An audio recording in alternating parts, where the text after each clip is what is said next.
Okay. Thank goodness. Okay, I'm sorry. This was like 0 hour. I completely forgot what I had in mind for what we were supposed to be doing today. Like, uh, I don't know. Okay. Yeah. But, you don't have to apologize to me. I'm here for the ride today. Well, it's gonna be an interesting one. Especially considering that like I don't know. I had this really strange encounter last night. Oh, yeah? Uh, Okay. with a I'm not certain what exactly I saw, but I don't know. We'll get into this, but like I think today we're gonna delve into the concepts of ufology and the existence of extraterrestrial life. Uh, Is that different? Is that a different field of study than ancient astronaut theory? I believe that might be Is a that two different things? those One are is more. well, the one thing that I think they have in common is they're both pseudosciences. Oh, sure. Or Okay, yes. Yes, probably for sure. I but don't want to, oh yeah, no, not I to don't want to diagnose anybody's science or anything, but diagnose they someone's sure science. seem pretty pseudo to me. Oh man, but but yeah, it's been an interesting one. I'm terrified of being visited by little gray men.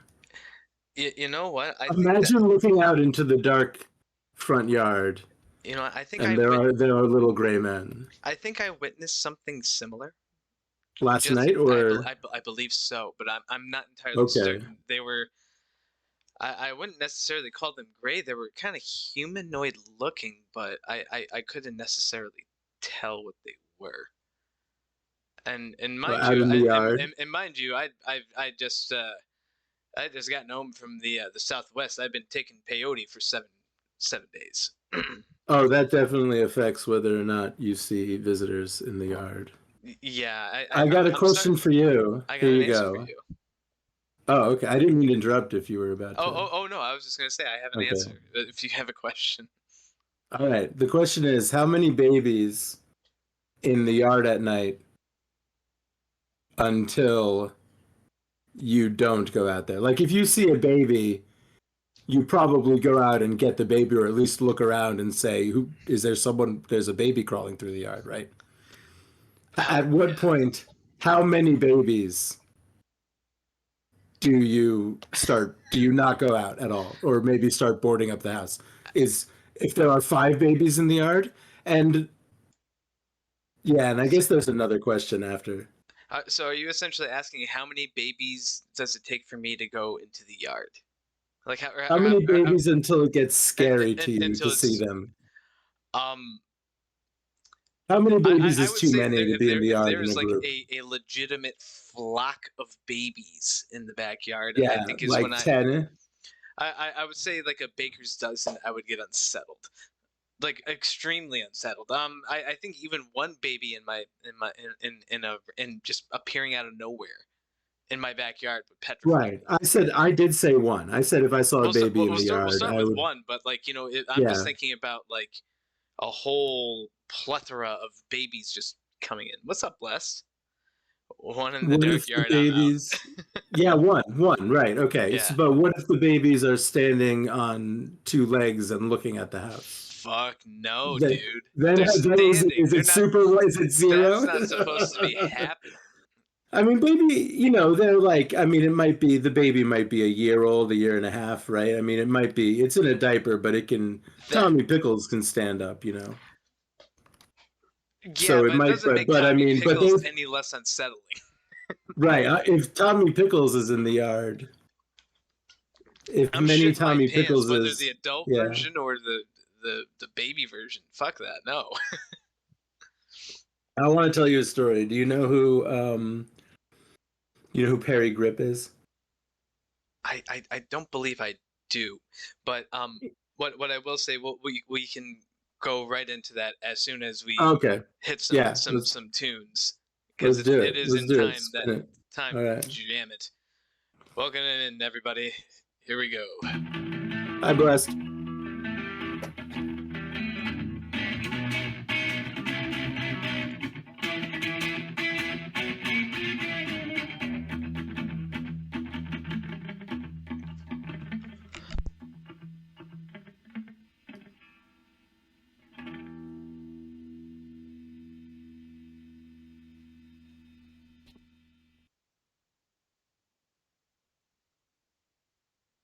Alrighty, happy Tuesday, everybody. Welcome in. Yeah. It is Tuesday again. It is, in fact, Tuesday, and Tuesday is synonymous with weird stuff, so it's time to talk some weird stuff. It's Welcome. Tuesday, and you know what that means. Time to break. Werewolves. Where it is? No, It is. actually, it was UFOs, I think. It is. It's UFO Tuesday. Do you remember Mm. Johnny the Homicidal Maniac? Yes. Yes, I do. One time, yeah. One time he killed a guy in front of a little kid, and then to the little kid, he said, I gotta go. It's Tuesday, and you know what that means. UFOs. Oh yeah, I do remember that. I think he was talking to Squee, wasn't he? Yes, he had killed a kidnapper. Oh yeah, he was like a child abductor, and he was Uh-huh. trying to take Squee, and Johnny was Hmm. like, "Hell no, you're not taking Squee." Yeah, I remember that. Um, wow. Yeah, maybe over the years I might have begun to say it's Tuesday night, and you know what that means. UFO. Werewolves. I would say werewolves. I thought it was especially funny because there is a certain type of night that is associated with werewolves, and it's not a night of the week. Really? So, well, yeah, it's the night, the night of the full moon. Well, yeah, I didn't realize that like full moons happened on particular. I mean, I knew they happened on like set days, but I mean like not like an actual set. Like oh, it happens Not only on Tuesday. Tuesdays. Right, exactly. So obviously it's a very clunky joke. Yeah, that's Yeah. okay. Now I get that. Right. It didn't none of it made well nothing. I don't know. Nothing Let's makes not make sense. any sense today. No, Uh no. As soon as Perry Grip, hmm? you know about a band called Nerf Herder. I'm familiar. Yeah. They did a song about like Van Halen. I That haven't that listened was and I pretty haven't heard of it famous. forever. In all honesty, Um but I know the Well, name. anyway, the man behind Nerf Herder, his name is Perry Grip. He's on the YouTube and he does cute little. During the time that this story takes place, which was like 15 years ago, Mm. um, he was making cute little, very short songs on YouTube, like 30-second little punk tunes, and a lot of Hmm. them were like he was doing way before his time. He was doing the thing where he would like take a meme of like an animal doing something, and he would write a 30-second punk song about what the animal was doing, like a monkey riding a scooter or something like that. This was like real primal internet content that I think still has echoes going on. So Interesting. I've always been afraid of, really, literally, I have been terrified, like, of exactly what I said, looking out the window and seeing gray space aliens out in the yard. Oh yeah. Like, or like seeing a bright light at night and looking out and there's a spotlight from a spaceship above the house. Like, that kind of very chestnutty image really has always scared me. I saw Close Encounters of the Third Kind when I was like, 4 or something, Oh, and it frightened me. that makes sense. Um, so I've always been and I've also even beyond that, I've always been concerned about looking out the window at night, which has only been reinforced by a couple of different Stephen King books. Uh, so in this story, I'm waking up drunk in the middle of the night Hmm. in my bed next to the window, and I often like, especially as I'm waking up, and really especially when I was drinking heavily, Yeah. I would occasionally feel like I was hearing someone's voice or a piece of a dream as I was waking up, Mm. and sometimes I wouldn't be quite sure if I had heard someone say something. Um, and sometimes, you wake up from being drunk and like your brain is still doing whatever it was doing when you passed out and you're just like, in some kind of robot mode. Yeah. Um, so I woke up in the middle of the night in the darkness, and I really thought that I had heard in physical reality a grunt, as though someone outside of the house, like 2 feet away from me, Mm. had like exerted force trying to open the window from outside. Like that, for whatever reason, that thought was in my head as I Yikes. woke up, and it was terrifying. And I was very shaken by it. So my PC was in the room at the time, and I sat down in front of the PC, and I thought that I wonder if I can just stream this to you. I was like, I want to listen to something. I want to put something on that's Mm. not going to scare me. Because also a popular thing, 15 or so, 2008 or so, Mm. a popular thing.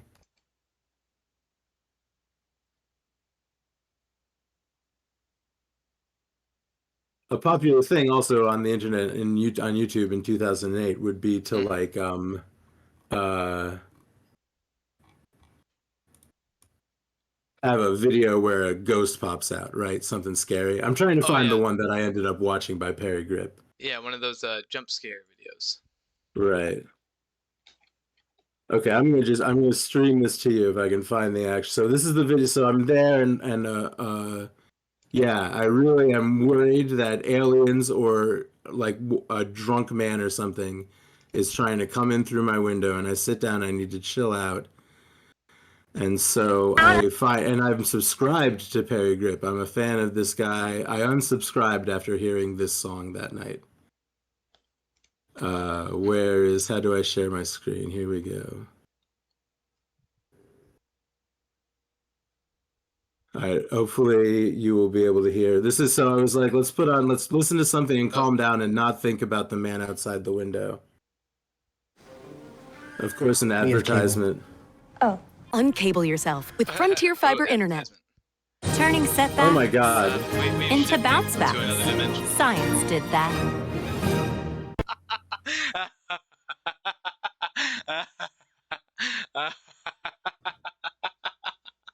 I love that. That's so I good.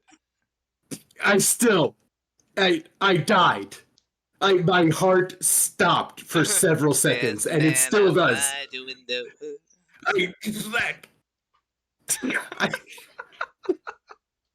That's so good. I love that. I didn't like it when it happened in the middle of the night drunk. I will say that's definitely a petrifying thing to hear just randomly in the middle of a tune. Well, I was listening to the tune to try to forget about the man outside my window in the first place. Well, jeez. I don't know. It's kind of, you know what? I'm not gonna. I think as much as I didn't get a rap or a knock at my window last night, but like I'm here at the studio doing stuff, and it's a big, I got a lot of land to work with here, and sometimes just people wander on thinking that it's just like public or something, and that's totally fine, but like this happenstance last night was particularly weird. There was, well, for one, I had just gotten back from the Southwest. I did a whole bunch of peyote for an entire week, and I come home and I see it's the middle of the night. It was an overnight red eye, and I see all of these flashing lights in behind the studio area, right? So like from behind us, from behind the couch, there was just a flurry of lights and sounds, and I had no idea what it was, but there was a gigantic circular, almost like cigar Oh, was it shaped. like synthesizer I, tunes? I don't know if it was that or if something trying to communicate with me, but Bee boo, bee boo. but Like well, Simon. Well, here, like I'll show you the landing site. It's bizarre. Like Okay, cool. so right here is where I found them. I don't know where this pink flamingo necessarily came from, but it seemed to be the only landmark for miles in amongst all this land. So It's a damn shame that nobody finished these 40s or even started them, it looks like. I believe that they did. They just refilled them with urine, or what I Oh, assume to as you be do. As you do. some sort of Right.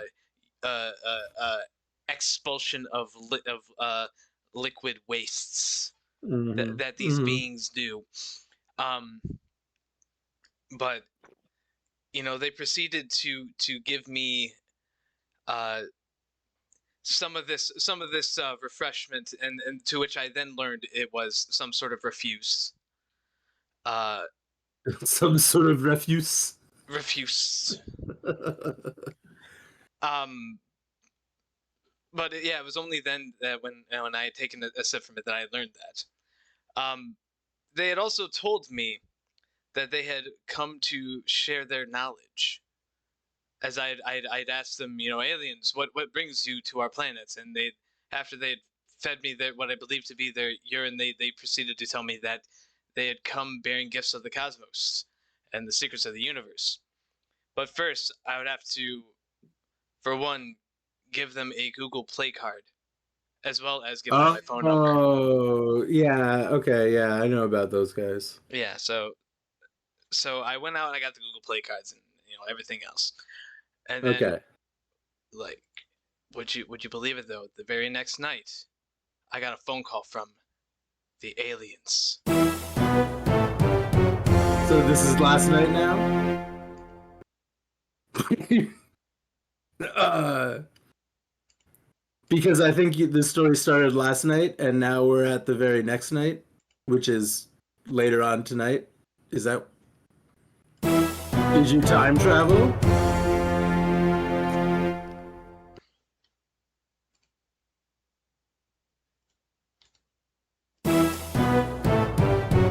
What's going on? Oh, okay.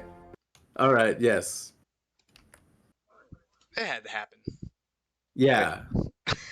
We hadn't seen him for a minute. This guy, you gave your gift cards to that man? No, that dude was just here. I don't know what he's even doing here. He's not even a part of the episode. I got nothing for him. He just kind of showed up. Oh, okay. Oh, okay. I don't know, dude's bizarre, man. Like, Where are I, the aliens then?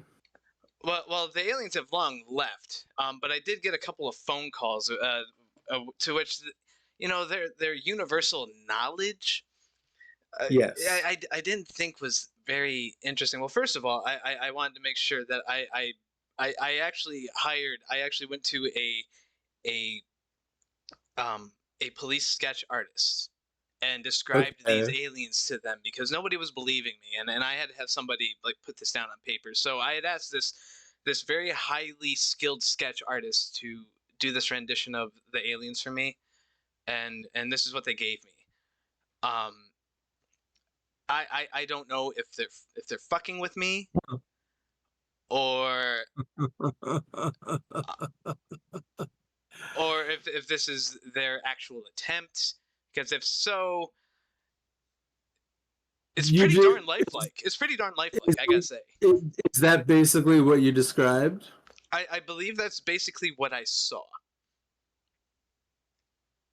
But again, after 7 nights of peyote and drinking alien urine, it's questionable what I saw anymore. Yeah, that's tough. Yeah.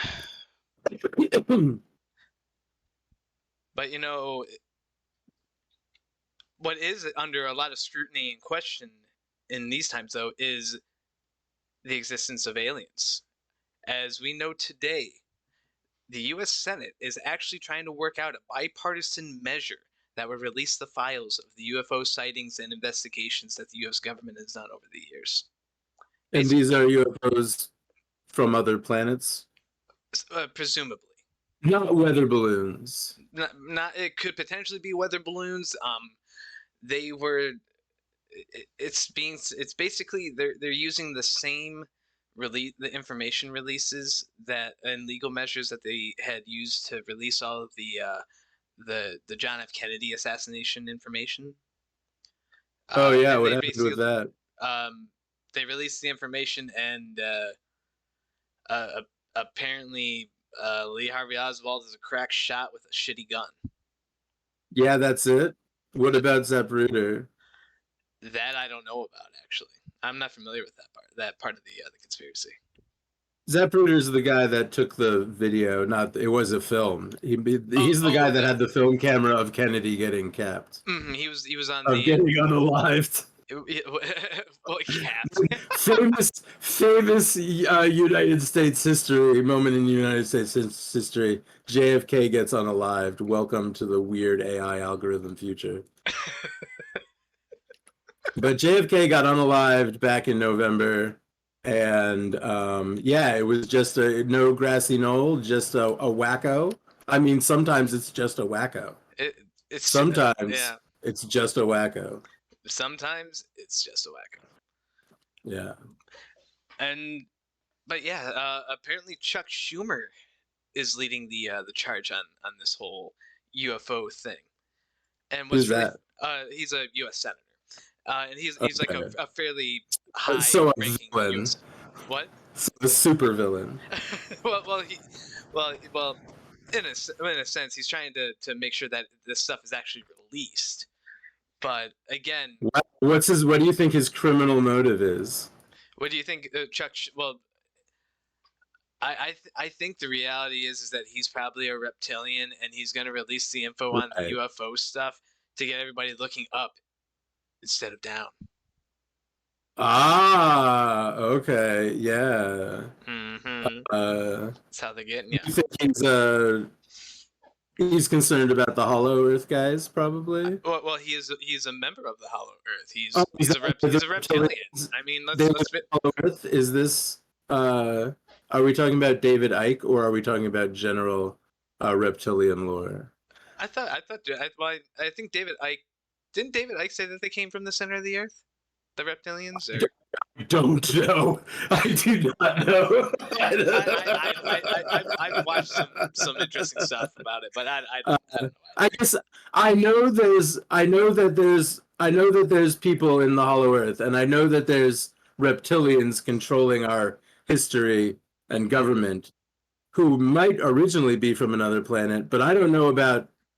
I think, as far as I know, those used to be two different things in my mind. I think Hollow Earth and, although I don't know a lot about the subject. I guess is what I'm saying. I know there's like two separate lores, but I also it's definitely two different things people talk about. And I know there's like the lore of like the excuse me.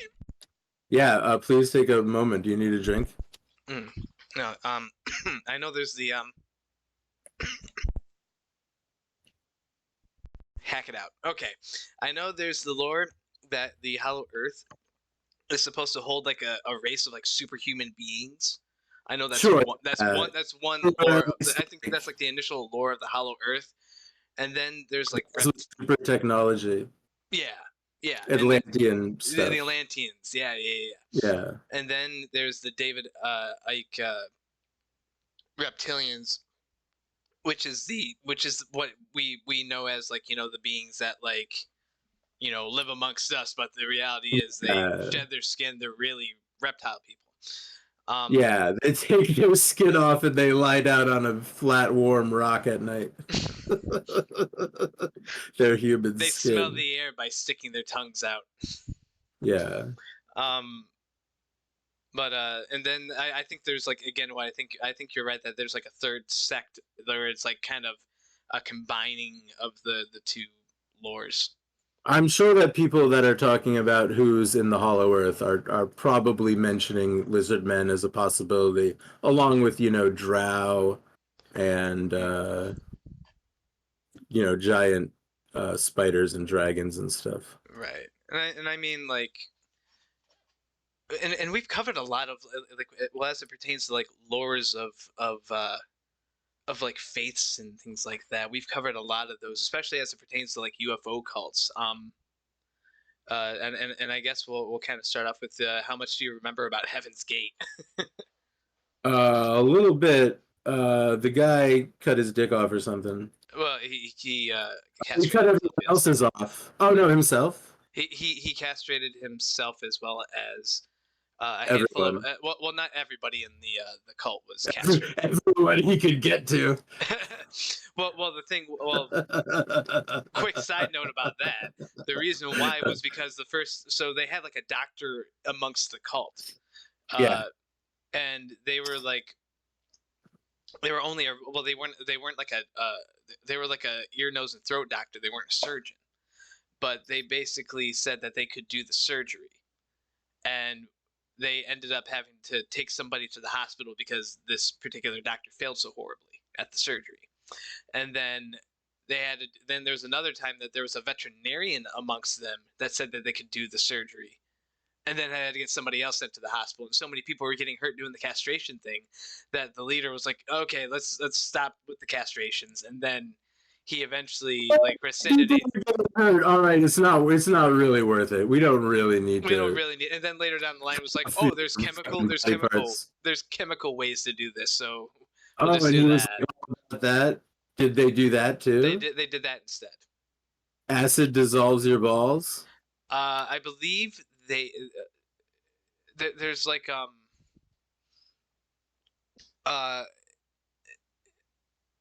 I think it's like I believe they removed I think they just flat out like removed their testicles or um With chemicals. with chemicals, if I'm not mistaken. But again, I'm not. I guess this is the question I'm kind of asking is, Yeah. I'm not sure if the term chemical castration refers to like, I'm sure it doesn't refer to like, I guess I don't even know why the following thought is in my head. I was wondering if it referred to forcing someone to take a pill every day that would render them impotent as long as they kept taking it. It's definitely not that. No, I don't believe so. No, that'd be frightening. But as it pertains to today's episode, we're gonna be covering practically the UFO cult equivalent of the Church of the Subgenius. Oh, okay.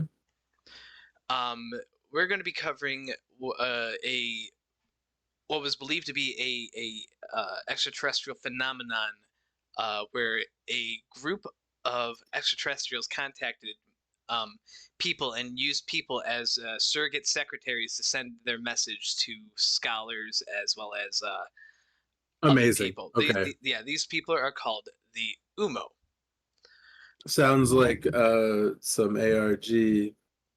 It's almost like Tolkien level. Like I actually wrote this down somewhere that it's almost like Hyperion levels of world building happening in this subject.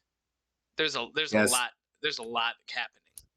Speaking of Hyperion, maybe I'll tell you about Blind Sight by Peter Watts next. Speaking of spaceship books. I'll have to go to the library again. But by the way, I ended up finding The Gunslinger and I started reading. Cool. That's a cool thing to start with. Cool. Yes. Shit. Wow, yeah. Yeah. Okay, that's an interesting thing to start. Yeah. But what was I saying? So Sorry, yeah. Oh no, it's okay. No, that was my fault. I sidetracked and lost my spot in my notes here.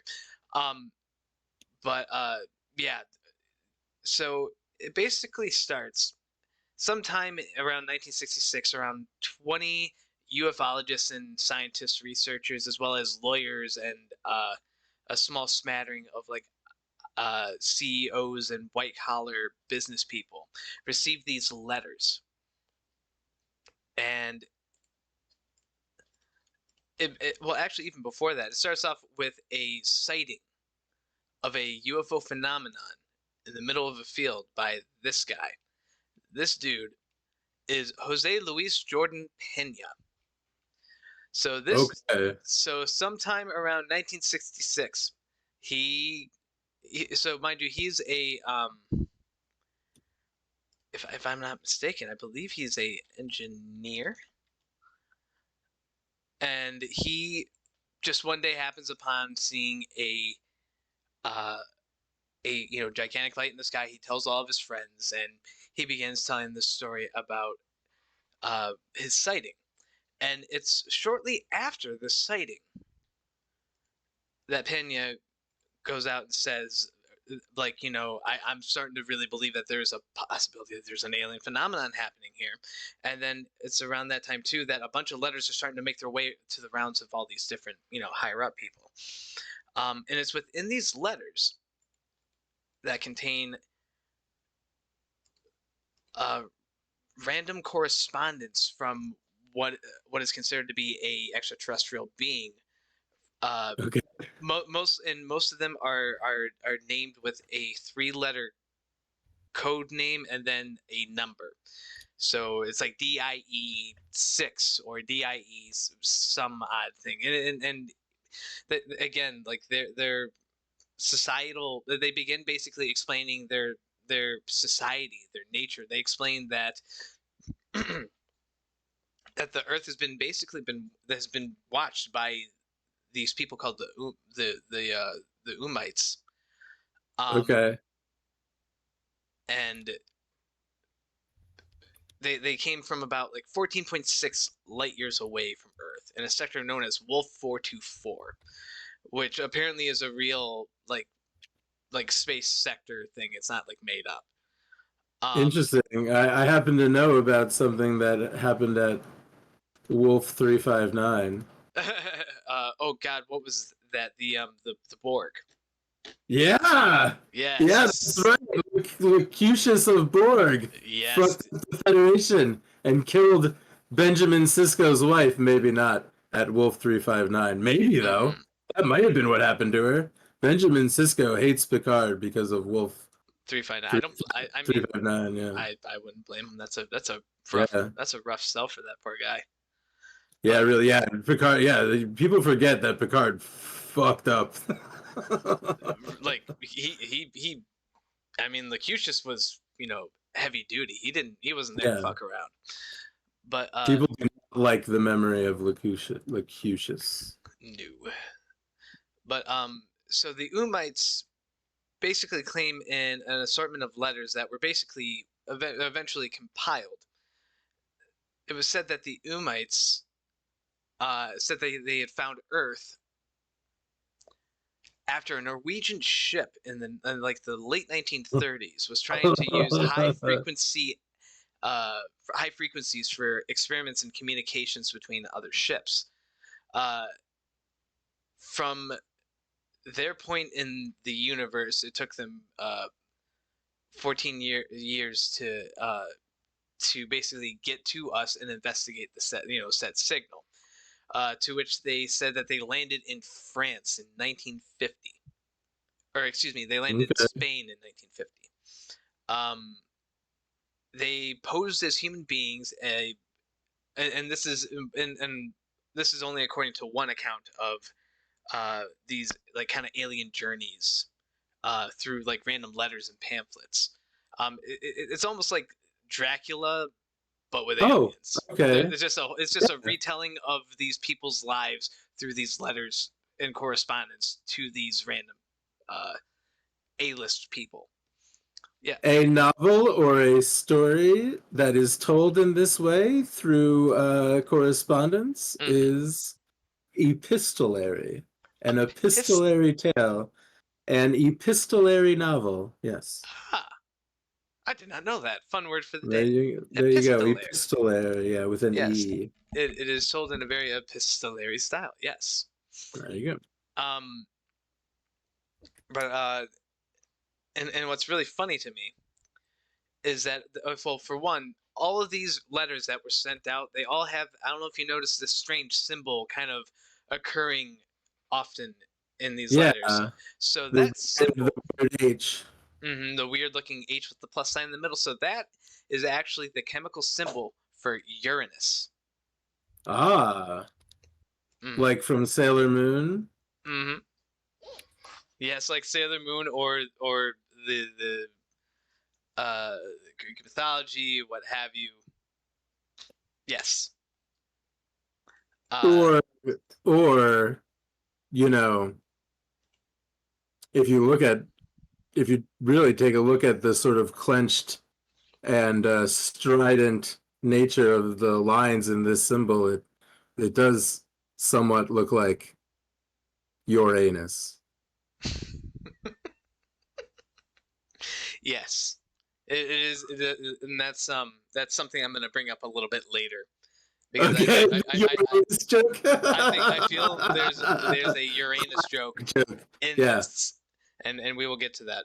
But but so yeah, this was stamped on everything, and amongst these letters were like diagnostics of their ships, of the way that they traveled. They had they also when they said that they were living amongst people in Madrid, they also said that they had created these like secret bases for themselves with like underneath the homes in these little subterranean like little like add-ons underneath it.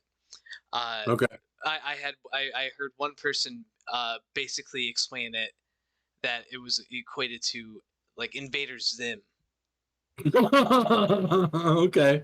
Okay, sure. to where like they actually had like multiple explanations of how they did the digouts of these like little weird homes that they had made, and it's eerily similar.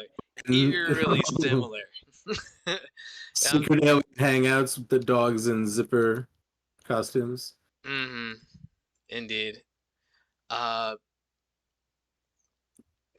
Sorry, but it's eerily similar to something. but yeah, it's very Oh, eerily similar to Invader oh, Zim. and they fly away. Hmm? Is this an image of the house flying away?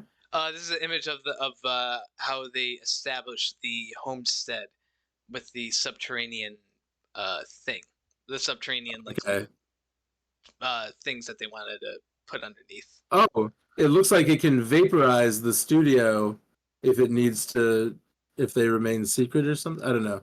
Obviously, this is not in English, the images we're looking at. No, these are in Spanish or So, French. yeah, okay. But as far as I understand, they do. It does look like they have the potential to launch out if they need to, like in some sort of emergency fashion. Uh, yeah, it does. It kind of looks like that. Like the whole thing is launching Uh, yes, and vaporizing the laboratory at the same time. and I had come across a entire like there's around I think they said there's around like thousands upon thousands of pages of these correspondences, Yeah. and a couple of them only a short small collection of them were accumulated uh, by a ufologist, a Spanish ufologist, who basically compiled them into a book and started selling them, basically being like, "Aha, there it is." Um, uh, oh, by the way, did I also mention that these aliens posed as Danish doctors and nobody said a No. fucking thing? They posed as Danish No. doctors and nobody said a fucking thing to these fucking aliens. Like, out of all the people that you could pose as, they posed as Danish doctors. Um, but but they but they were basically sent to Earth to contact chosen people on the planet that could potentially benefit their research of the physics, ethics, and sociological makeups of humanity. Uh, they had also found themselves very interested in the arts, uh, to which they would basically, within these like different variations of art styles, would actually try to convey how they express themselves. They also don't follow general like attraction rules.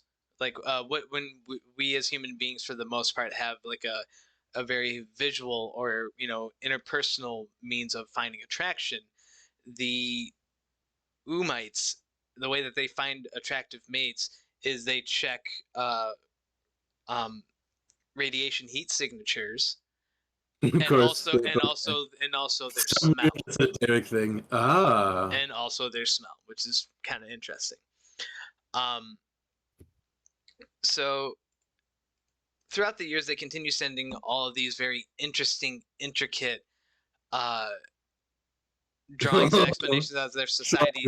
Diagrams. This diagram in particular is them explaining how the social networking how their social networking is very comparable to electronic uh, wiring and circuitry, Okay, which I okay. thought was kind of interesting. Um, That's neat. I forgot what this one was about, but this one just looked really cool. They also they also sent pictures of the That does look fruit. cool. There's apparently fruit where they come from. Oh, Uh, that looks like a rather terrestrial fruit. mhm. So again, they they frequently sent pictures and diagrams, but the one thing that was very consistent in all of these letters and sort of like pamphlet-esque like musings that they were sending to these people was each one said the words "Don't believe me." Don't believe me. They pulled a full-on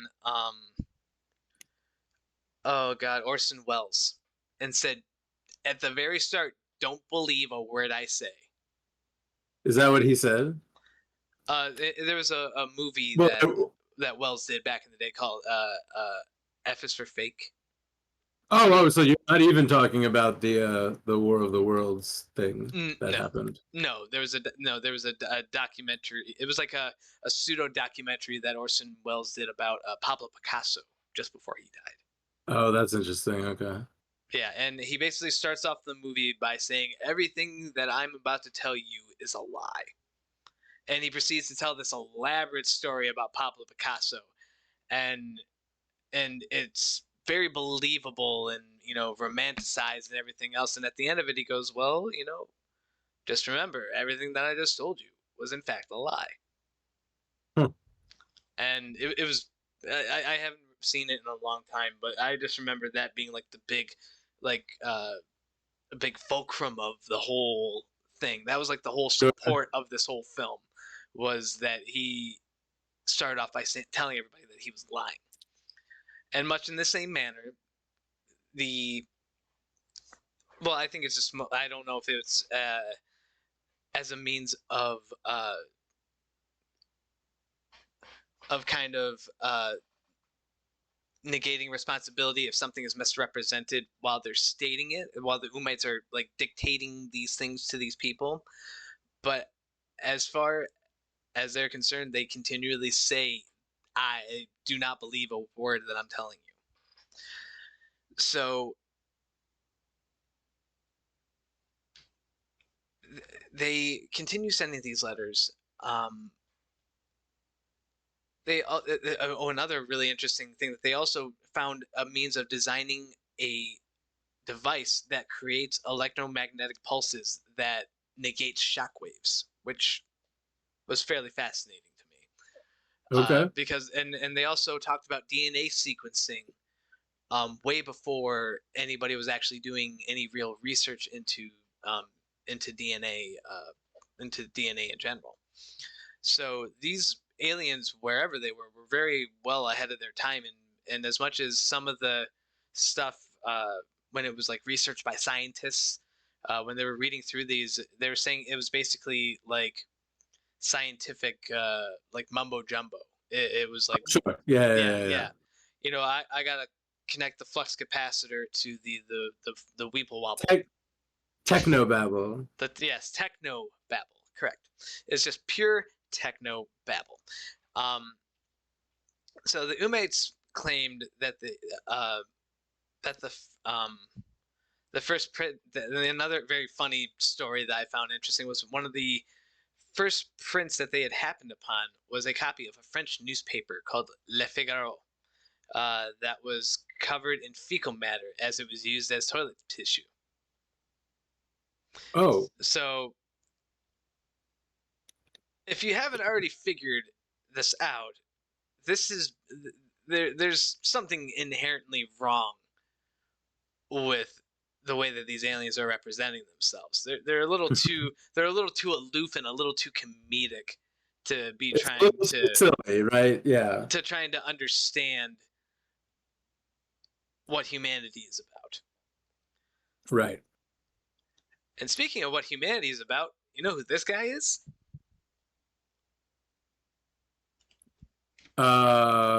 No. So this dude is basically considered to be one of the longest ruling fascist rulers. This is Francisco Franco.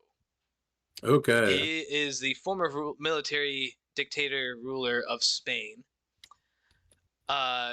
He was aligned with the Axis powers during World War II, and shortly after was rejected from the world stage until around the 1950s, when the U.S. recognized the Franco regime solely because of the fact that it was financially beneficial for the two of them. And of course, I can't wait to see what this guy has to do with the UFOs. oh, we will shortly get into that. So you remember our boy from earlier, Mr. Pena, correct? For sure, yeah. So this man is Spanish and lived around the same time period that the Franco regime was being Okay. disgusting.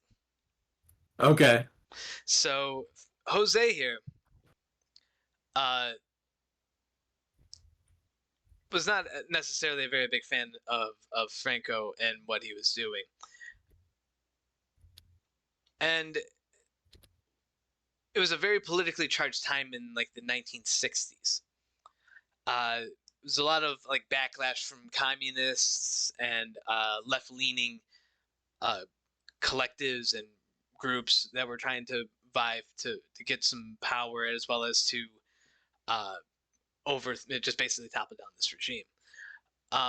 So around 1966, everything's pretty volatile, within the Spanish society, and this man right here, this has his oppositions with Franco, and basically states that he just outright is not cool with this cat. And Okay. so on February 6, 1966, when Jose claimed that he came in contact with a quote-unquote three-legged circular object and its underside containing Just like War of the Worlds. I know, right? But shortly after Pena's encounter that I already mentioned this. Basically another ufologist named Fernando Sesma Manzano received a whole bunch of typewritten letters and publishes them in a book. That's the name of the gentleman from earlier. Okay. So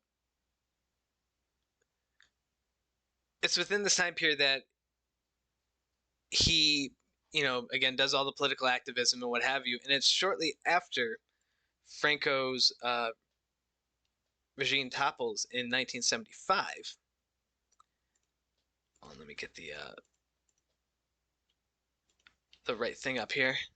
Okay. But it's after 1975 when the regime topples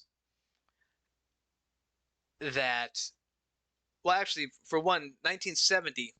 I'm skipping so many things. I have my notes a little bit disorganized there. I'm so sorry. So hey, this is a classic, right? Oh yeah. So 1970, the letters stop, just randomly, out of nowhere. 1970, the letters from the Ummites stop.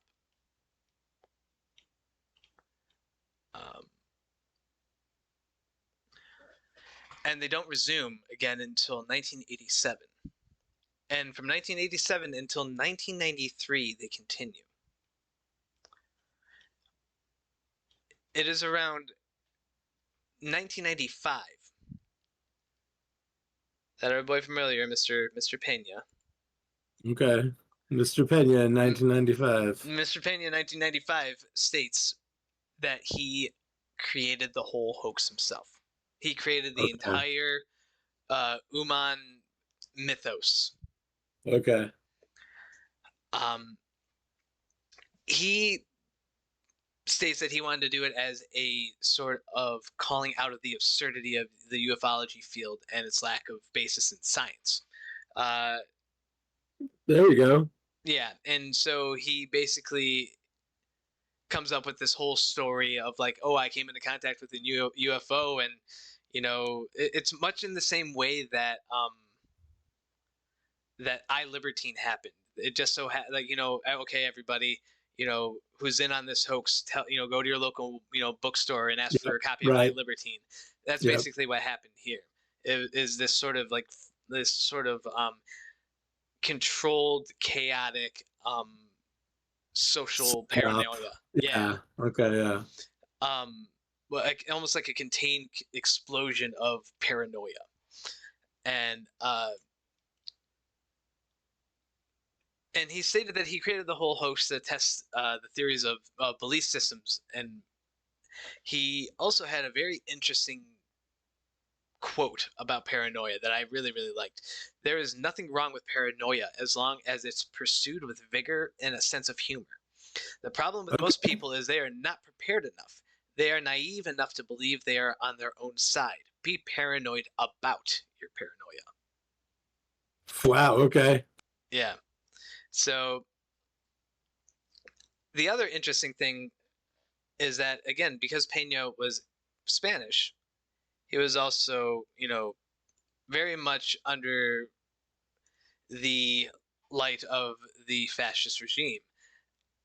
And thusly, he decided that this was a good way to use this sort of, weird pseudoscience and that everybody seems to be really getting into using this weird pseudoscience to talk about the horrors that were the Franco regime as well as what the Franco fascists were doing, and the moral stances against what they were doing. But yeah, in 1995, he basically flat out says, "Fuck this! Like, none of this is real." And it is only because sometime in 1993-94, he receives word that a subsect cult of the believers of Ummite. Okay. They believed that they had to brand their children with the symbol of Uranus. Oh dear. So Pena was like, how did that belief come about? much in the same way that, like, there's a burning bush, much in the same way Yeah, you slaughter a okay. goat for Satan, who knows? The fuck, yeah. Yeah, but Who knows what people are doing for their weird gods to exalt in their weird fetishy gods. jeez Louise. So God fetishes. so Pena basically comes out much in the same way that the leaders of the Church of the Subgenius came out, and it was only because people were misusing this faith. Right. Yep. And even Pena himself said that, like, as much as he doesn't believe that there's aliens, he believed that the Ummites had a positive influence on people. That there was Yeah. that again, people use belief as a means of finding comfort and explanation for what they find unexplainable, and that in turn gives them the comfort. Yep. And he the one thing that I thought was really interesting is that he equated to telling the truth about about the Ummites. He equated to telling his own child that Santa Claus wasn't real. That's very sad. So, in an interview in 2006, Pena once again had to unequivocally remove himself from, cult The whole groups, thing. that Oh from the whole man. thing in general, because there's another subsect cult that came out sometime. Uh-oh, that picture didn't show up. Oh. Oh no, a picture didn't show up. There we go. There she is. So, a group in South America, this particularly happened in La Paz, Bolivia. There was a group of people that believed in the Umites. They were initially um, a Christian cult known as the Deer of the Sixth Christ, and it was started by this Okay. weirdo husband and wife team. Um, they basically lived in utter poverty and were like squatting in wherever they could possibly get in. So this cult, in particular, this woman, what was it, Francia Gutierrez. Uh, Gutierrez here ended up creating this subcult with her husband, and her husband claimed that after some sort of enlightenment, uh, at a sort of convent that they created called New Heavenly Jerusalem, which was a squat. Oh boy. Okay. Yeah. Yeah, and once the squat was cleared, there was the husband had like this revelation, and he claimed that he was an Umite named Yaiwaka. Okay. Right? I'm with you. All right. I'm with you. Okay. So after the cult had moved into Bolivia, a lot of the Christian, it's a very, I assume a very Christian nation, and a lot of the churches in the area were having a lot of headbutting with these people now known as the Daughters of Ummo. The Daughters of Ummo. The Daughters of Ummo. Okay. But it is All said, right. by locals that the Daughters of Ummo would entice children into joining the cult without parental permission, and They the would cult entice children. they would entice children with promises of like candy and aliens and things like that, to get them to join this cult. And although nothing was actually fully, and I have to state this so I don't get sued here, because for one, Ah. nobody knows if these people are still around. This Okay. one, this Yeah. one, Wow. That's weird. she went Yeah. into hiding, and the time that I read the article that I read about her was from 2011, and at that time she would have been 100 years old.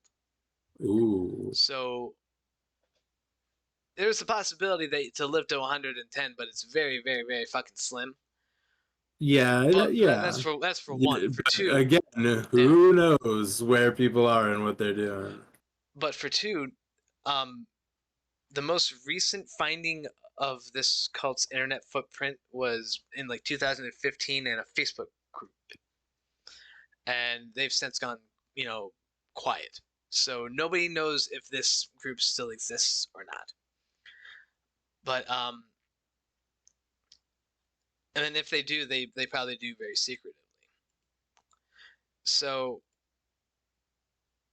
um, but yeah, basically Pena once again had to unequivocally remove himself from these people and tell this interviewer, like, who, and mind you, this was for like a Spanish ufology um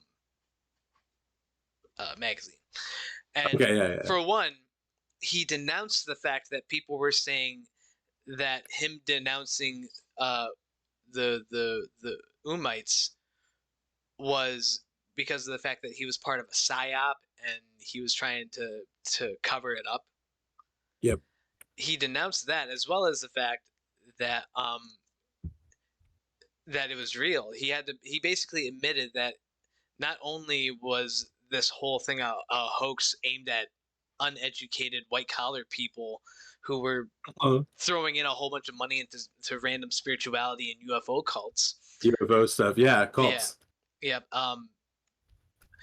But it was to kind of make fun of those within this social hierarchy that consider themselves rational, despite telling people in every contact that the Uman made, despite the fact that the Uman told every contact that they had made, don't believe anything that I'm saying.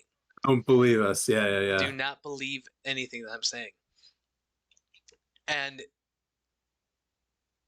it just blows my mind that it all started, again, much in the same manner of the Church of the Subgenius. It was a manner to get some slack back for regular Joes like Jose here, and to really give it to the normies. It was meant to. He was giving it to the normies. He was a subgenius reverend without even knowing it.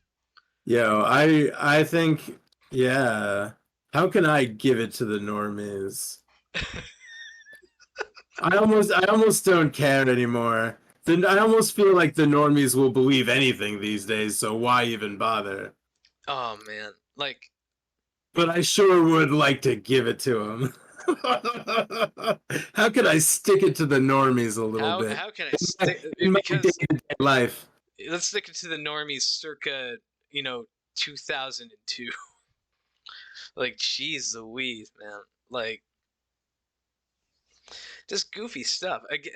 Again, like nobody knows if there's so many like subsects of this general belief, this lore, if you will, that Sure. again nobody knows like who's believing in what as it pertains to this, despite the fact that Pena came out and said this shit ain't real. So, um, yeah, it just blows me away that once again, much like what L. Ron Hubbard said, the best way to make money is to start a Yeah. religion, right?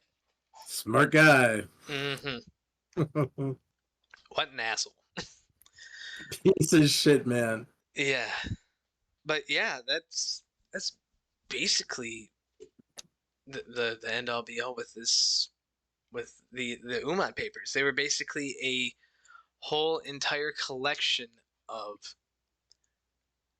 these really weird designs, these really well made graphic designs by people who were caught in the middle of a fascist regime and wanted to do something creative to oppose said regime. And it effectively did that. Crazy. It effectively did that, and unfortunately Cool. more, and unfortunately more. Yep. But yeah, that's the Uman papers. It's just fucking wild. And again, with all this alien stuff coming out lately, this just seemed very topical. I'm waiting for the Tom DeLonges and the Dan Aykroyds to come out and kind of come out and go, aha, we were right, like kind of like finger wag and say how right they were. Once these things are released, much in the same manner that the Kennedy conspiracy theorists were like, ah, see there was something funny about this. We still don't know who the babushka lady is, but John F. Kennedy was assassinated by Peacemaker, I heard.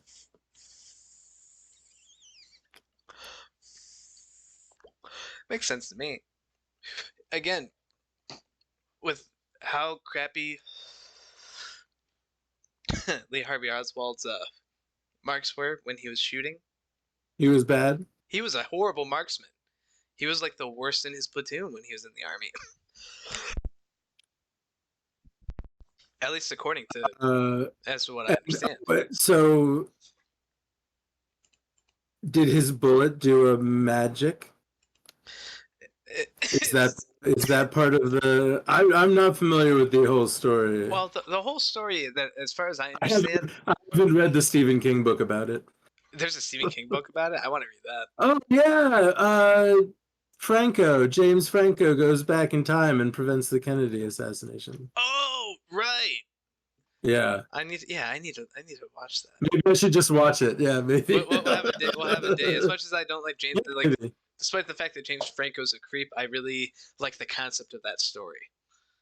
I feel like I've heard that TV show is not terrific. But It's not good, but you know what? I watch plenty of not good stuff, so you know what, dude? You you know what? know. We'll make an episode of it. Cool. Yeah, so we can check it out. Yeah, We'll discuss the we ins can and talk outs of the about. conspiracy, and then we can discuss what they talked about on the show, and yeah, we can make a whole thing of it.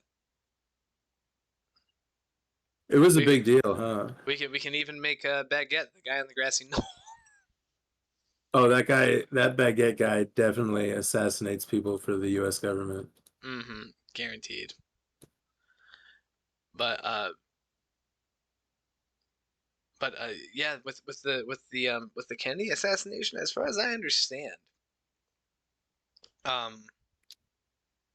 yeah, there's like a discrepancy with who Lee Harvey Oswald was, and that was the fact that he was actually not a very good soldier. He was a very horrible marksman,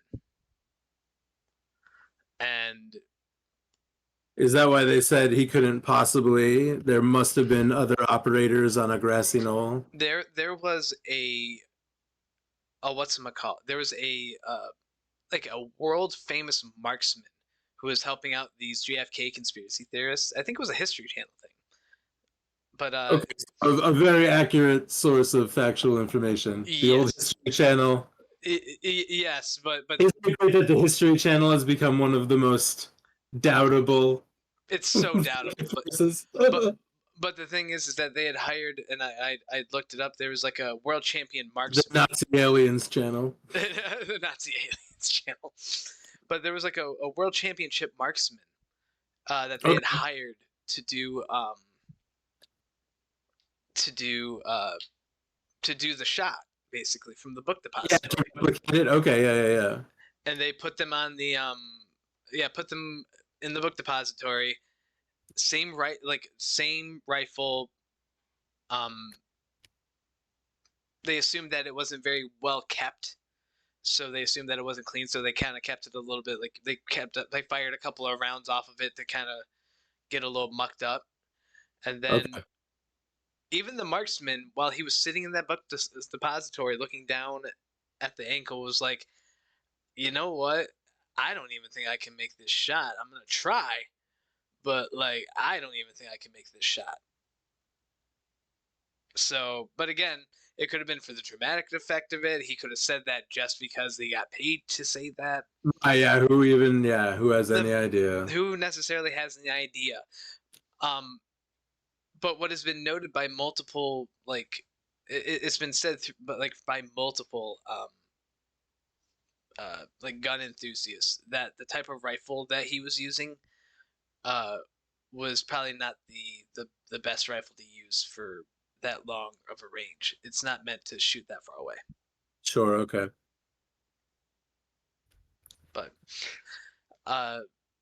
yeah, again, at the end of the day, speculation is, it's very healthy to have some speculation, and I think our dear friend Jose Pena, through his little experiment, proved to us that it is very vital to have a healthy amount of skepticism to your skepticism, even when your skepticism is skeptic.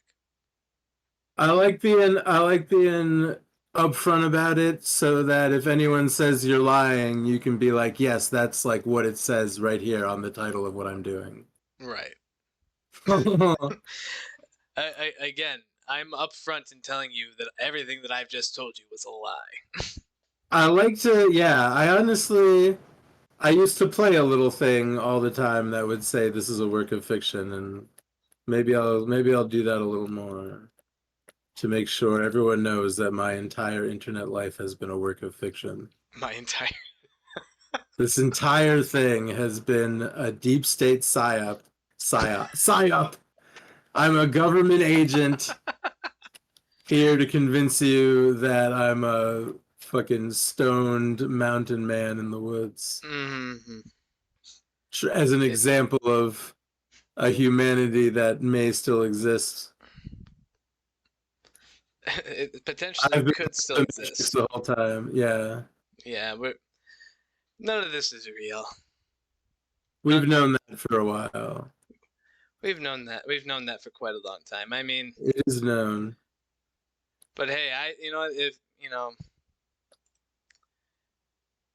I don't know. I wouldn't want to live in a world where a toaster couldn't be a time machine. So, Right. That's just me. But so is it better to live in toaster time machine zone than not toaster time machine zone? Let's put it that way, yeah. You know what? Therein lies the question. Because what exactly is contentment? I don't know. I'm stoned. I'm just making up shit at this point. But There was this guy, you know about the gambler that goes to heaven? I'm not familiar with that, no. He wins every game in heaven. He gets everything he wants. He gets cigars and drugs and women. He gets so bored of it that he finds this angel and he says, "Heaven blows. I can't take it. I hate winning all the time. Send me to the other place." And the angel says, "What made you think you were in heaven, motherfucker?"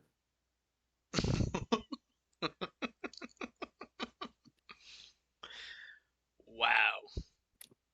You know how it be? That's some Rod Sterling about face shit right there. Exactly. That is exactly a Twilight Zone episode. Yes.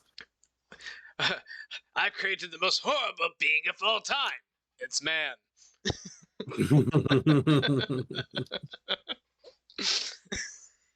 Your boy, Rod Sterling. My boy, I love Rod Sterling though. Do you know they brought him back with the AI machine? Why? Let the man rest. I don't know. Now I just, you blame everything on AI. I don't know if it was deep fake or what, but you know who Grand Moff Tarkin is, right? So this was a few years ago. Yeah, they AI'd him into what was it? Rise of Skywalker? I think it was a movie called Rogue One. It was Rogue One. Yes, you're right. Be wrong. You're right. But yeah, they put Rod Sterling in an episode of the new Twilight Zone, the one that Jordan Peele's doing. Jordan Peele, Get Out. I was trying to say the Get Out guy. Yeah. Get Out guy. What? I think they made a second season of that I think I watched, but they brought Rod Sterling back to life. It's the season finale. I feel like I shouldn't. I mean, but I don't know. It's not like you're gonna be going out watching the Twilight Zone. But no, I'm not gonna go out and get CBS All Access anytime soon. Like, yep. Man. Like again, like the only reason why anybody I think the only reason why anybody gets CBS All Access is because of the new Star Trek shit. It's basically like a $10 a month like Star Trek plan. Yes. Well, I just that's exactly. That is exactly it though. Ah, jeez. Well. Yeah, I don't know. That sounds a bit excessive. I mean, I hope it's like, down the line that, the Rod Sterling AI becomes sentient and, what am I doing here? I'm living within my own nightmares. They told me that Bruce Willis sold his likeness and the rights to use him as an actor in any movie, whoever he sold those rights to. I have a feeling created by any AI or created by however means. I His have a likeness yeah. is owned by some fucking studio, some corpo. I have this feeling that there's just going to be a long line of like straight to DVD, straight to Tubi movies where it's like something apocalypse starring Bruce Willis. I hope we get some kind of Bruce Willis software so we can just do it ourselves. It probably already exists. I could probably pull up Bruce Willis We can AI and start slapping shit together. d- It d- probably already. make your own Bruce Willis. Probably is already like very accessible on the surface internet. There's way too many Bruce Willises. You can very easily fake, like Joe Biden and Donald Trump. So Oh I'm yeah, sure you can. I'm sure there's a Bruce Willis, a very. I've seen I'm plenty sure of it's already those. been done. Yeah. 1.5 million deep fakes. 1.5 million deep fakes. What a time to be alive. Indeed, what a fucking time to be alive. Ugh. So many. Again, I actually I had to do. I went in like this like again for the past week. I kind of went on this little what I'm calling a peyote trip in the Southwest, but the reality was I was sitting at home watching a whole bunch of in-depth video analysis of different really weird phenomenon, and I've found at least like 30 different things that we can talk about within the next couple of weeks. Oh wow, 30. Yes, petrifyingly so. Tell me some. Well, some for this upcoming season include, let me see here. Where are my notes? The dancing plague. That was something I wanted to cover for a minute. Okay, I feel as though I have heard of that. The medieval dancing plague, where it was multiple happenstances of people succumbing to the need to dance after watching one person dancing after a while, Yeah. and they would proceed to dance for days on end. Yeah, I think that happened in Elden Ring also. Although they might just have been dancing because they love to skin people. Mm-hmm. The other thing I wanted to do was the Codex Gigas. Okay. Are you familiar? I don't know. Does it have to do with Superman? No, but Okay, no. He had a codex about something. but it is said to be it was said to be written by a monk who was possessed by the devil and written but in some pages in blood. It is called the Devil's Bible. Ooh. And much like Nostradamus's predictions and things like that, there's a lot of premonition stuff within this book. You would expect there to be, yes. Yes, there's all sorts of weird things like that. Does it make predictions? It's said to have made some predictions. I'm not certain which ones. I haven't read too much about it. I just kind of I kind of got a quick little blippet about it. Do you remember when people said that Nostradamus predicted 9/11?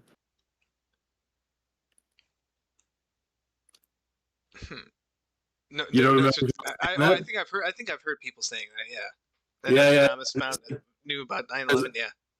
A totally fake quote that says something about like 2 birds against the tower scraping the sky or something like that. Yeah, in a city of wealth or something, and the end of the world will follow soon afterwards.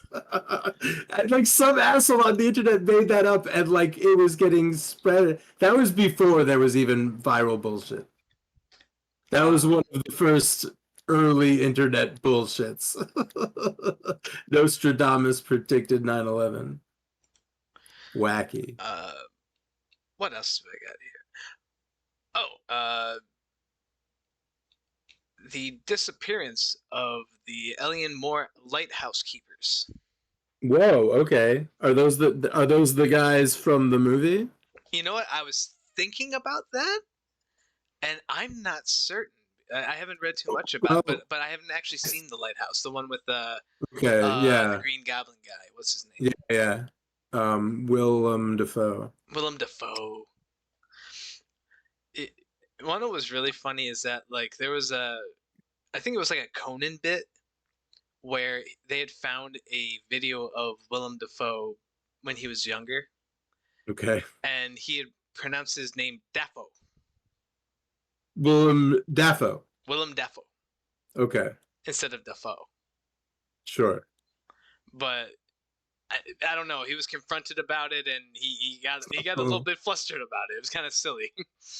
But it apparently was trying to sound a little bit more elegant with the name. Sure. But I thought that was funny. You know a bit on Conan about how Jeff Goldblum pronounces his name? No, I don't think I've heard that one. It goes like this. You know, some people come up to me and they ask me if it's pronounced Goldblum or Goldblum. And my response is always the same. How dare you speak to me? The man is a genius. I love him. I love him. I love him. He is a national treasure. Somebody put that man in carbonite for future generations. My God, what an amazing man. What was the Verilian incident? No. A couple of UFO things that I found. Okay. A weird thing in Pittsburgh where somebody's putting up protractors everywhere. Okay. Thought that was kind of See, interesting. that's really interesting. My friend who sometimes visits Pittsburgh has some kind of weird story about a protractor. Ooh, interesting. Let's get Iggy Let's get Iggy on the show and ask him about his Pittsburgh protractor story. I would love to hear about this. Let's track it down.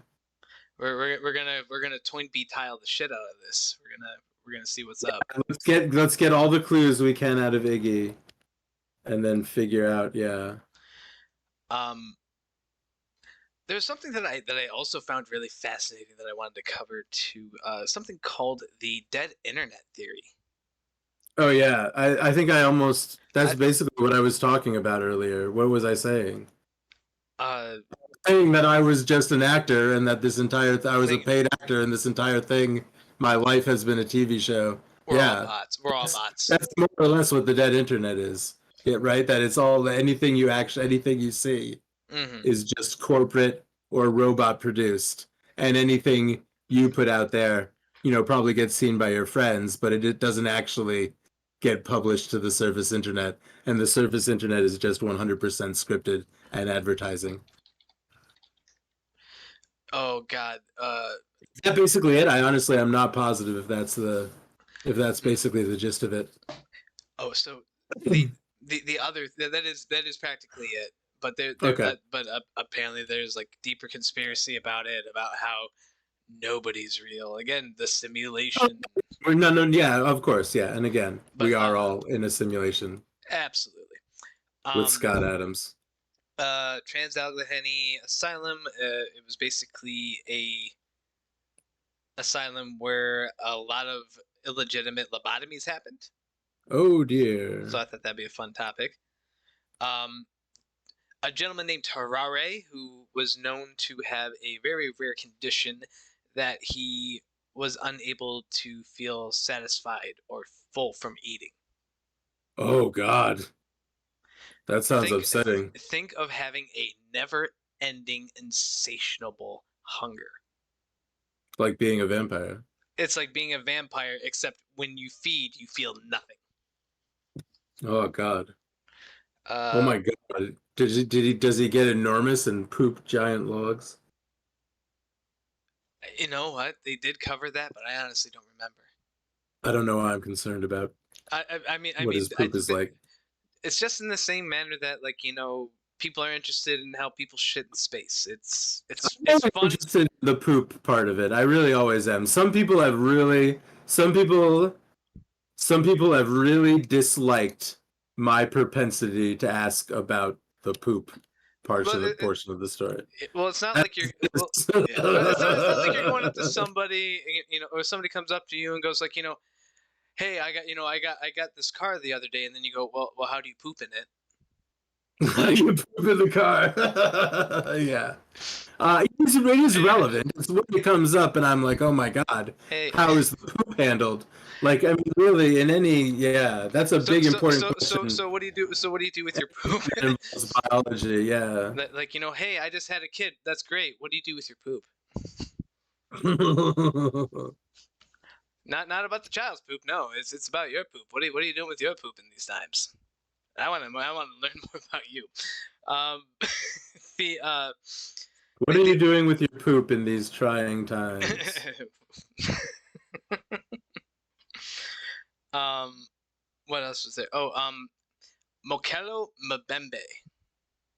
Okay. Oh, is that a dinosaur? I hope I'm right. Yes, Okay, that's exactly it. you're like, no, that's the name of a black man.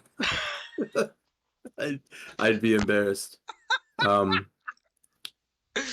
Yeah, a dinosaur. I know about that one. Although African in origin, yes, Mokolo Mbembe is the mythical, still alive dinosaur of the Congo. Yeah.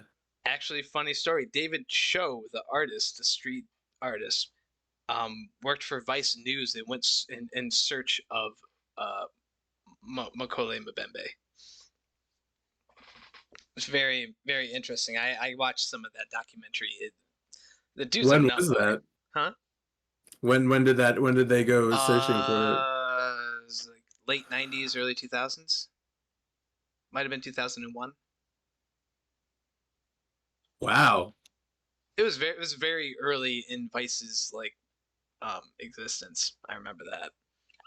Looking for dinosaurs at the turn of the century. Yes.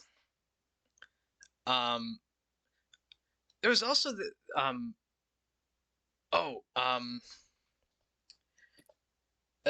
quantum immortality. That's what I was. Another very interesting theory that I wanted to touch on.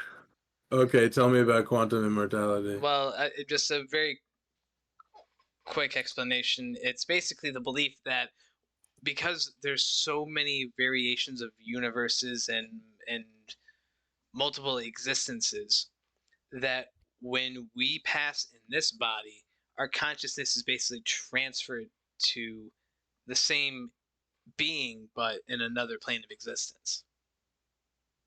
Different timeline. So what happens to the original consciousness of that being?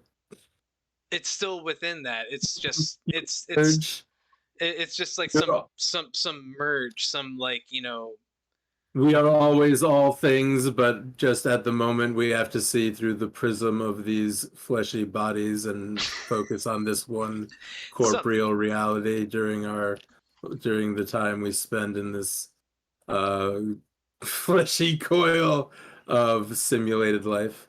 Indeed. That plugs right into simulation theory, right? Doesn't it? Oh, yeah. That we're all just, yeah. Very much so. Very, very much so. I think people got to get their heads out of their computers and stop yelling at clouds about simulations. I think everyone watches too much TV.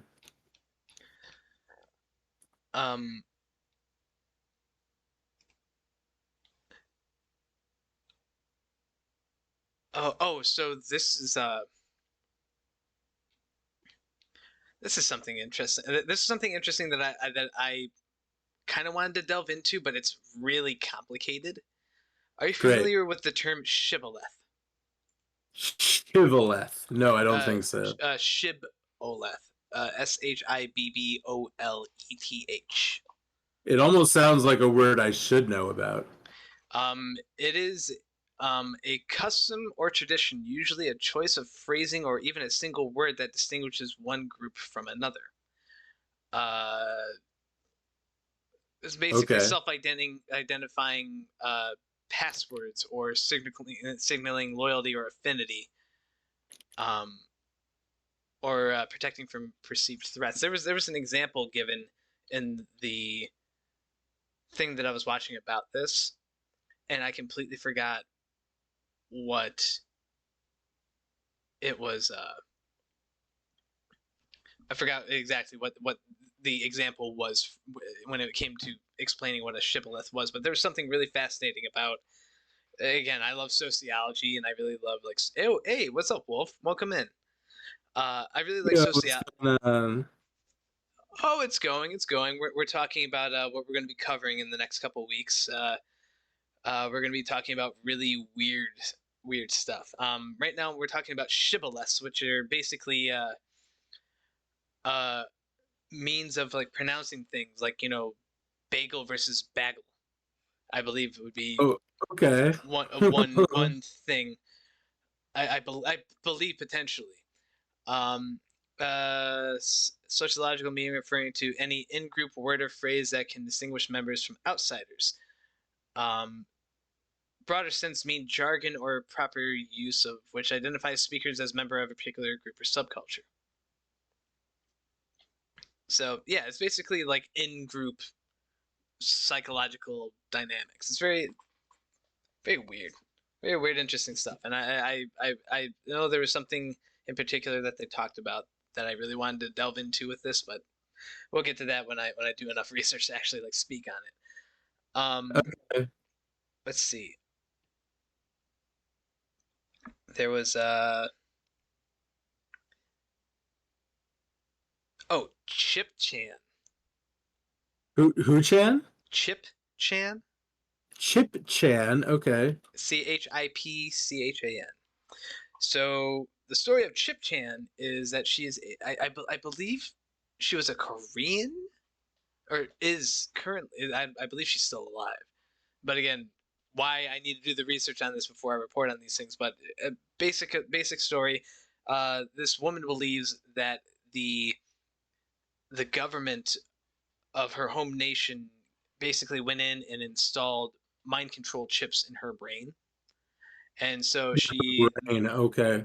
she thus live streams so people can keep an eye on her to make sure that the government's not controlling her Controlling shit. her body. Oh, interesting. Okay.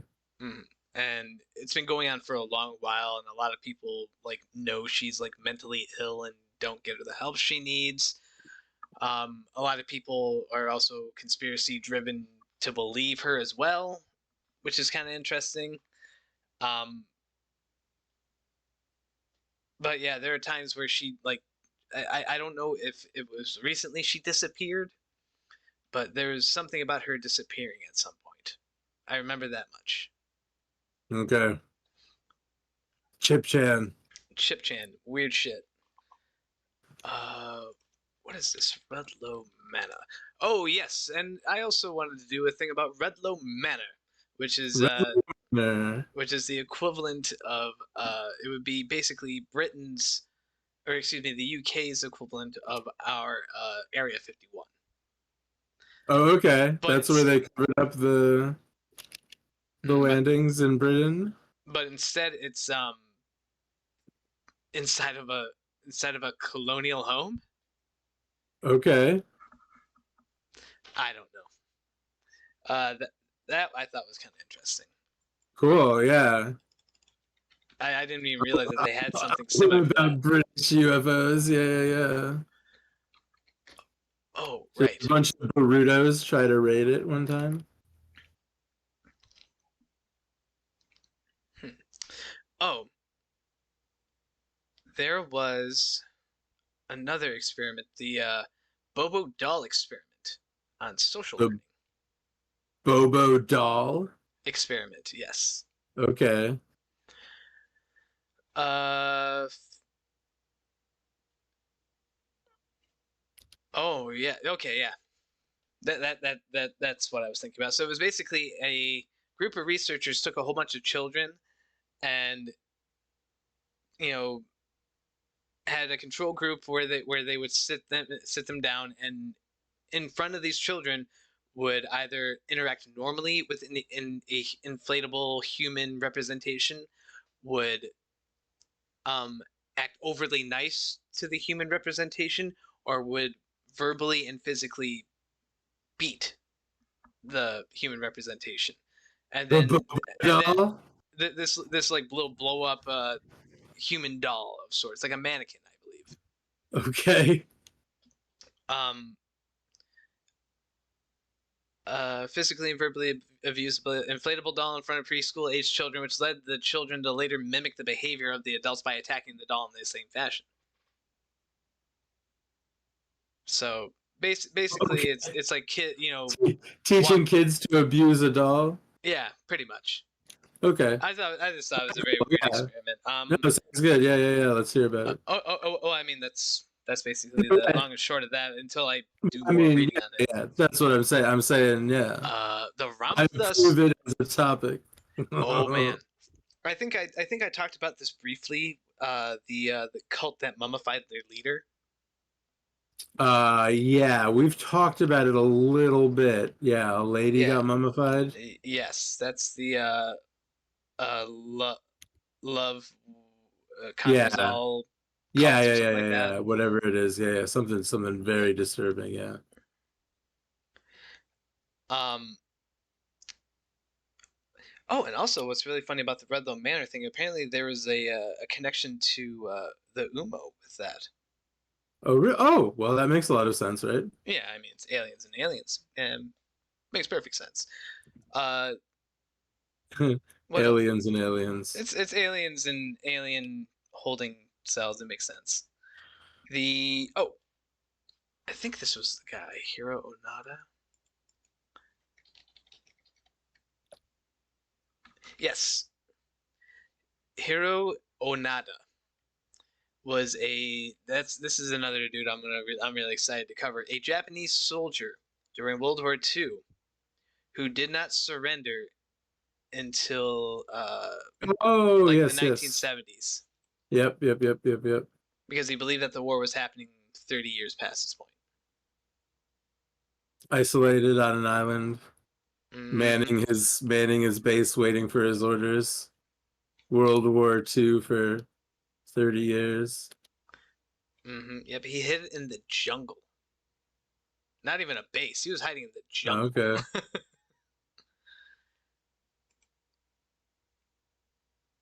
Oh man.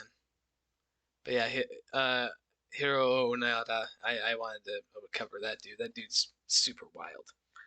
Yeah, Um, cool. That's very interesting. LSD dolphin experiment. I still want to cover. I'm gonna get to that eventually. Is that Because people fucking dolphins? it's not people fucking dolphins. It's people jerking off dolphins. Okay. Come on, let's be Right, let's be a little. yeah, okay. We'll be a little gentle. Okay, yeah, I want to, yeah. Yeah, let's. Hey now, they weren't fucking any dolphins. Nobody's fucking dolphins. Just jerking them off. Come on now. Don't be gross. Let's not let's sensationalize the dolphin fucking. All the dolphin fucking. Jesus fuck. Oh, what is this? Wetico. Oh, yes. The uh fear-based. It's like basic. So Wetico is like a what is believed to be like a Native American curse that cannibalizes people through insatiable greed and to be without satisfaction and consumption. Yeah. That's who did the Pet Cemetery. Oh, that's what that was. The Pet Cemetery was a Wetico thing. Yeah. Are you? Yeah. It's also called a Wendigo. Wendigo. I thought a Wendigo was a type of cryptid. Yeah, totally. This is the same thing, sort of. Well, the Wetico is like a general curse thing. I feel like okay. Or is there like a physical? You can be cursed to become this thing. I think one of the words that I know it as is Wikito. Can you spell the word you're using, like in chat or DM me or something? WETIKO. WETIKO. It is the thing, yeah, but it is Okay, so in you know the movie where Begbie eats people in the Civil War? Oh, actually, no, you're absolutely right. It is actually a, it's not just a general curse, it is a It's cannibalistic a spirit. creature. It's a Yeah, yeah, cannibalistic spirit it that takes flies over people's around. bodies. Yep, in Native American culture. Yes, yes, yes, yes, yes. What's up, Beautiful. Eric and Lemons? Yeah. Lemons. And it Oh, is associated with cannibalism. So there's the movie Ravenous in the 90s where Begbie eats people in the Civil War, and also the spirit that brings cats and children back from the dead at the pet cemetery is the Wicato, oh. Wendigo. Yeah. Okay, that's interesting. Yeah. Also associated, probably sometimes called a skinwalker or associated with skinwalking, Okay, I would imagine. fascinating. Jeez, like, yeah, I didn't realize that it was an actual spirit. I thought it was just a general curse, like, I mean, it's definitely that too. You get cursed to yeah. become a Wendigo, yeah. Hmm. Uh, what other stuff? Hook operators. I haven't found too much about this. Hook? Hook operators? Hook operators, conspiracy. A Mm, conspiracy about hook oh, I operators. probably shouldn't put hook and conspiracy together. Now it's pulling up bad stuff. Um, Oh, oh. oh man, nope. I'm not. No, I do not want to buy your chicken powder, Alex Jones. Fuck off. What's chicken powder? Yeah, you know, Alex Jones sells like chicken bone broth. Oh, is it to get your dick hard? It's full of collagen. It revitalizes you. Okay. It's for those people with those paleo diets. You know? Does he sell paleo diet related? Yeah, he sells a lot of meat related like supplement Yeah, things. okay. I Like thought it was mostly for your dick. it could be. I think I mean I don't know with what the all fuck of he that with sells. like it's a lot of like taking Eastern medicine concepts and turning it Western. Like you know, they Yeah, might as well just say like there's a particular soup in China. It's like called like the Thousand-Year Soup. Are you sure. familiar? Okay. Yeah, it's like basically the Yeah. same broth has been used for thousands and thousands of Yeah, years, yeah, yeah, yeah, yeah, yeah. or hundreds and hundreds, not thousands. Excuse me. It's been hundreds of years. Um, but people is like there's so many health benefits to this particular soup. It invigorates the soul. It um it gives you it gets you energized in the morning, and it also makes your dick hard. Like Right. Yeah, everything in it. exactly. I love like watching all of like the travel channel shows that go into like Southeast Asia, and everybody on these like little street markets and stuff like that, they're like trying to sell you stuff that's gonna make you that's just like yeah, here's some rat kidney with some cardamom in it. It's Yeah, totally. Yeah. not only is it going to You quench your make your dick hunger, hard. it's going to make your Yeah. dick hard. Yeah, absolutely. It will make your dick hard. Yeah. Sometimes they will sell you a wine with different types of penises floating in the bottle. Mm-hmm. Then I mean they do that in Mexico with tequila, don't they? With worms. Penises? Oh, I don't know about worms, penises. I sure. know worms. I feel like you probably can get some three penis wine. Three penis. Yes. Would you like a bottle of our penis noir? Terrible. But yeah, yeah, I've got all sorts of really fun, interesting topics to cover in the next couple of weeks. Um, Awesome. including a belief system, just to cover really quick before we go here, called Last Thursdayism. Oh, absolutely. Harui Suzumiya. I tell my mom about her all the time. So the universe was created last Thursday. Yep. Also, yeah. I don't know if I've talked to you about a certain run of Captain Marvel comics that I really like, but something like that happens to Captain Marvel as well, and also Harui Suzumiya. Oh, really? That's fun. I liked Harui. That was a cute show. Yeah, so she That's the show with the girl who just go. It's like the 15-minute shows where it's like her and her other like girlfriends in school, and then she has like the one friend who's a wind up android and no, what show is that? no. I'm trying to remember. That is Nichiju, and it is Nichiju. fucking excellent. I love And Nichiju. that one is a fucking banger. That's I don't know if we Adorable as talked about fuck. it. I don't know if Adorable we as fuck. talked about it, but that's the studio that someone set on fire. Yeah.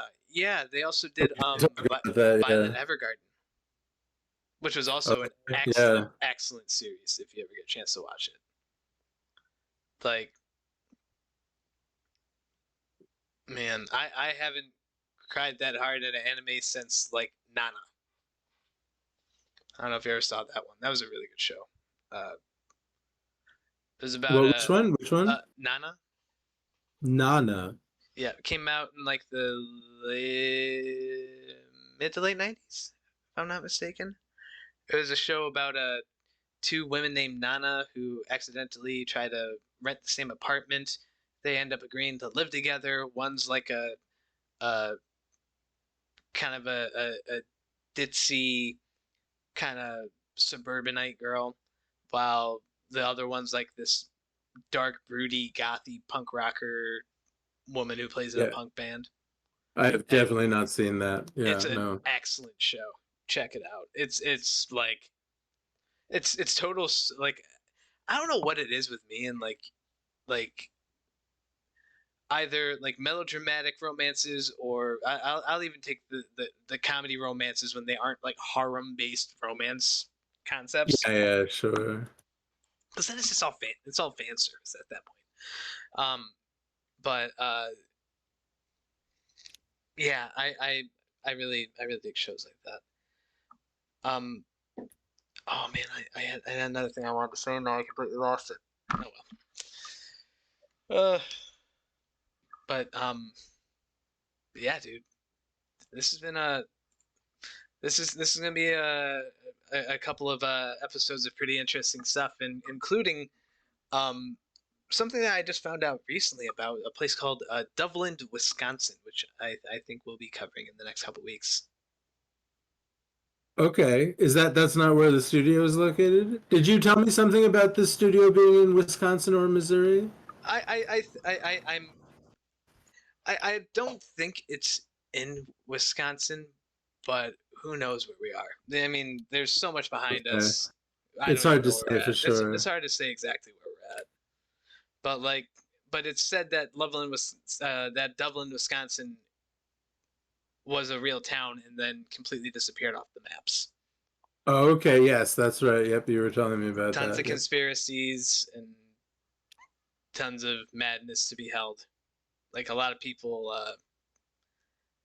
stand that there's a picture of people in a restaurant in Dublin, Wisconsin, but there's no actual evidence to prove that it was actually taken in a place called Dublin, Wisconsin. It's just Okay, so pure nonsense. Perhaps this town never existed at all. Is that sort of where you're? It's much in the same manner that the Ummites potentially could not have existed. Right. Okay. Yeah. But who knows? But yeah, I think that's it for me today. Oh, you got any soapy stuff coming up? Oh man, I got a sale going on right now. Head on over to CuyaDK.tv and get a link to my Etsy, which is etsy.com/lakeoutsoaps, and you can use the code word potato for 25% off until next Tuesday. And yeah, and at CuyaDK.tv you can find links to my podcast and all my bullshit and my soap and my Patreon. So yeah, that's me, CuyaDK, CuyaDK. And I spelled it incorrectly, of course. Hey. Hey, you tell me how to spell it, and I can't spell it still. But yeah, dude, this has been a great episode. Thanks again for coming in, and hanging out, and Awesome, thank you. yeah, and we'll be in contact to talk about more stuff within the week. You said you wanted to do vampire stuff tomorrow. Yeah, tomorrow evening, I Killer. believe we'll have Pete and Mark, and we will do a little bit, an hour or so of a little session of you guys getting some things done. I can dig it. And then, yeah, I think maybe Alex and Raven, we will do something similar to that one of the mornings, and then All right. we'll be a little more caught up with everyone's stories when we head back into what we're doing. That sounds good. Yeah, this has been fun so far. So yeah, again, I'm thank you glad so much you for the like it, yeah. campaign. Yeah. I'm glad you like it. It's really, we're sort of, I feel like we still haven't quite gotten rolling, but No, it but like, we have the characters there. We're really it's establishing nicely. I'm yeah, having a good time with good. everybody. I'm really glad, and as long as people are having fun and interested, that's all that really matters.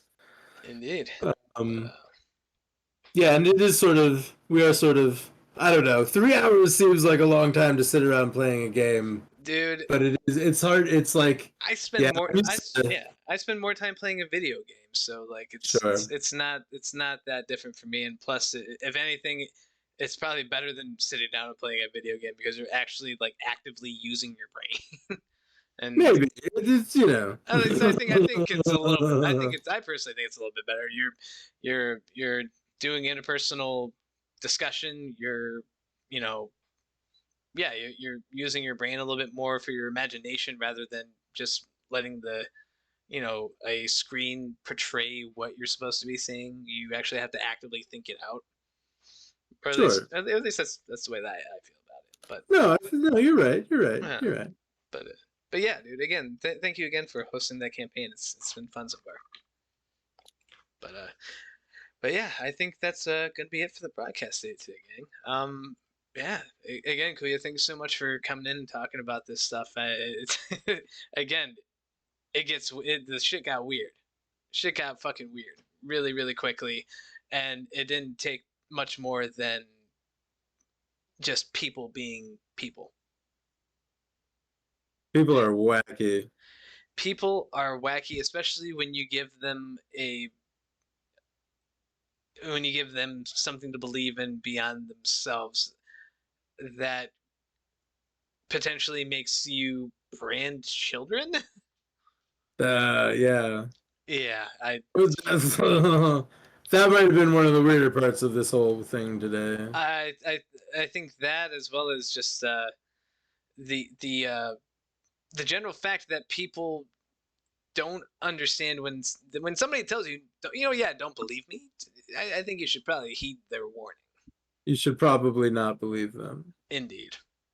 But that's the moral today. the moral today is be skeptical of your skepticism, because even your skepticism could be skeptical. Wow, okay. Lesson learned. But yeah, gang, thanks y'all for hanging out and learning about this little experience with us. Awesome. I've of course been Thrash K Shoot. That has been CuyaDK. CuyaDK.tv. Go get That's some correct. soaps. Get some soaps. Code. Thank you. Password is potato. POTATO. Yeah, potato like that. For 25% off until next 25% Tuesday. Right on, dude. All right, gang. Until then, next Tuesday, we'll catch you then. If not Thursday, we'll probably be doing some stuff anyway at some point. Yeah, I don't know. Well, my PS4 I think is really finished. Yeah. I could definitely play Minecraft, or we could kind of see if you want to talk about what other possibilities there are. Yeah, we can play some Minecraft. That's fine. Yeah.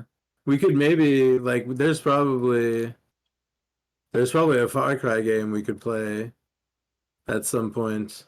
That'd be Although interesting. actually, oh man, I don't know if the summer sale. I talked my friend into buying Far Cry New Dawn because it was $8 during the summer sale, but I don't know if Oh, it's that probably not I anymore. don't know if that sale is still going on, but That's pretty neat yeah, though for eight but I bucks. don't, yeah, I mean Far Cry. I mentioned Far Cry just because I think it's an excellent two-player bullshit kind of Mhm. uh thing to like easy to pick up and Right. get into mischief with two players. Mhm. Um, but yeah, I still have the Minecraft server, whatever they call it. Or do you happen to play Borderlands? I have played Borderlands. I don't have any of it on my PC, but Oh, I okay, never mind then. I might have. Oh, did I have it on? I can see. It might be. I can see what it costs and if it's on Xbox, Oh yeah. whatever Xbox service I have. I Okay. think I did play it on the PlayStation Live service, whatever both of those things are Ah, called. I see. Yeah. Well, well, either way. Well, All we'll that bullshit we'll is figure out something video fun. game Netflix. But but all right. Well, we'll call it there. It was nice seeing y'all. Take it easy. Have a good one. See you next Tuesday.